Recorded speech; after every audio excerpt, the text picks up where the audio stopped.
Vic, Victor Canieso, kini para na sa imo, nagmalasakit lang ako.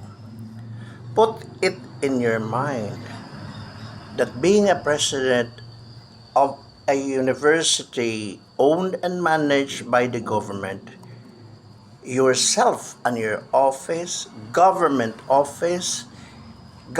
service is a public trust.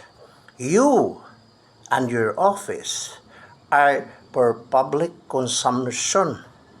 You can't deny the fact that scrutiny, criticism left and right, you must expect that to happen. Huwag kang magpataranta.